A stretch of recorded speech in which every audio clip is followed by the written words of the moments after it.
લાખણી તાલુકાના મોરાલ ગામની પરિણીતાને તેના જ પિતાએ 10 લાખ રૂપિયામાં વેચી મારી હોવાની ચોંકાવનારી ઘટના સામે આવતા સમગ્ર પંથકમાં હાહાકાર મચી ગયો છે।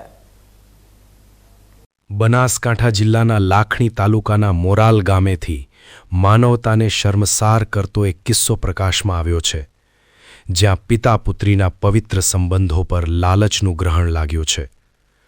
મોરાલ ગામના ધીરજભાઈ દરજી સાથે 7 વર્ષ અગાઉ લગ્ન ગ્રંથિથી જોડાયેલા જલ્પાબેન ઉર્ફે પૂજાબેન, જેમને 3.5 વર્ષનો માસૂમ દીકરો પણ છે, તેઓ એક ભયાનક ષડયંત્રનો શિકાર બન્યા છે।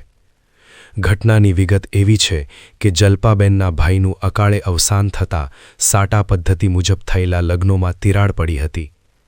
જલ્પાબેન જ્યારે પિતા કરશનજી દરજીના ઘરે ગયા ત્યારે પિતાએ તેમને સાસરે જતી રોકી દીધી હતી।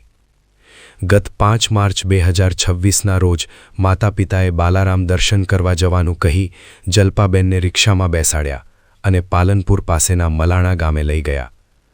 અહીં પિતાએ દલાલો સાથે મળીને 10 લાખ રૂપિયાની લાલચમાં પોતાની જ દીકરીનો સોદો કરી નાખ્યો હતો।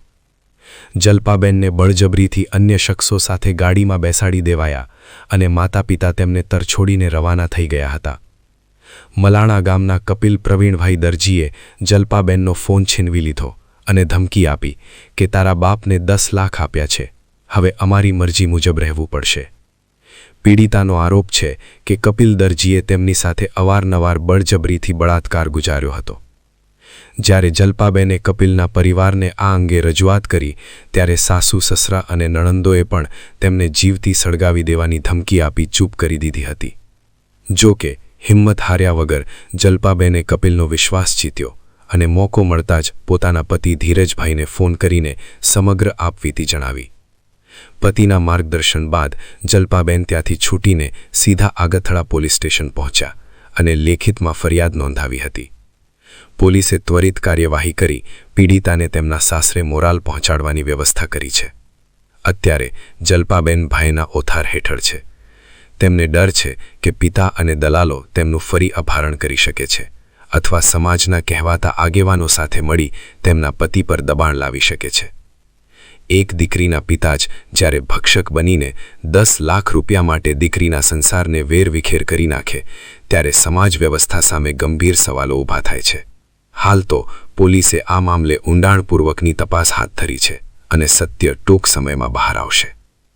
પૈસાની લાલચમાં અંધ બનેલા પિતા અને બળાત્કાર ગુજારનાર શખ્સો સામે કડક કાયદેસરની કાર્યવાહી થાય તે જરૂરી છે, જેથી ભવિષ્યમાં કોઈ દીકરી આવા કુચક્રનો શિકાર ન બને અને ગુનેગારોમાં કાયદાનો ડર પેસે।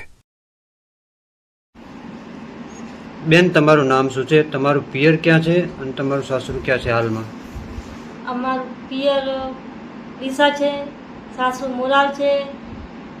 મારું નામ છે જલ્પાબેન ધીરજકુમાર। મારે મતલબ 3 સાલનો છોકરો છે મારે। ત્યારબાદ હું પપ્પાને ત્યાં મળવા ગઈ હતી। પપ્પા કીધું ત્યાં ડીસા આવી જાય મળવા માટે મને, તો હું મળવા ગઈ પપ્પાને ત્યાં મળવા ગઈને 3-4 દિવસ પછી પ્લાન બનાવ્યો કે આપણે મંદિરે જવાનું છે।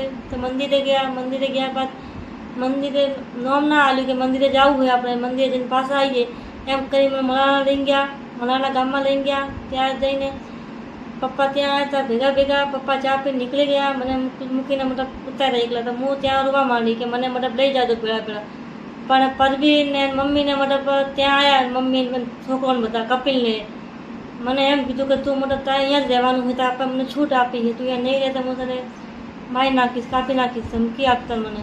એટલે હું ત્યાં રહી 4-5 દિવસ ત્યાં રહી મને જીતવા માટે બધું કર્યું મેં મારે। પછી મને એમ કીધું કે મતલબ થાય જબરદસ્તી મતલબ અહીંયા રહેવું પડશે અને કે હું તને કાપી નાખીશ। મને ધમકી આપતા કે તારે મતલબ બળાત્કાર કર્યો મારા જોડે, કે તું આમ નહીં કરે તો મતલબ તને આપણને પૈસા આપ્યા છે 10 લાખ રૂપિયા, પૈસા આપીને મતલબ પાછા મતલબ કરી નાખ્યું બધું। એ કરીને પછી મને મોકો મળ્યો 4 દિવસ પહેલાં, એટલે મેં પતિને ફોન લગાવ્યો ધીરજને ફોન લગાવીને વાત કરી। એ કહે કે તારે મતલબ આવવું હોય તો તારી રીતને આવી જજે, સમાજને જોઈન કરીને આવજે અને પોલીસને જોઈન કરીને આવજે। તો હું મારા ત્યાં ભાગી છૂટી, ગાડીમાં કહીને ભાગી છૂટી। ત્યાંથી આવી પોલીસ સ્ટેશન આવી આ ત્યાં અરજી આપી અને ત્યાં મતલબ બધી વાતો કરી કે આ રીતનું મારે હતું, મારે લગ્ન થયેલા હતા અને મારે ત્યાં શૂટ નથી કરેલું ત્યાં, અને પપ્પાને મતલબ બધું કરાવે મારા જોડે, અને મારે મતલબ ત્યાં જ રહેવાનું છે મોરાલમાં જ, અને રહીશ તો ત્યાં જ રહીશ મોરાલમાં, ના કે જીવીશ તો ત્યાં જ જીવીશ મોરાલમાં જ. ના કે નરસિંહ ઝાકડીવાળો એ પણ પરવીન પર આવ્યો તો 2 લાખ રૂપિયા લઈ ગયો ત્યાંથી. અત્યારે મતલબ પ્લાન બનાવે કે તું મતલબ કે તને નહીં જતો રહીશ, પૈસા મતલબ જબરદસ્તી કરીને નહીં જતો રહીશ અને ઉપાડીને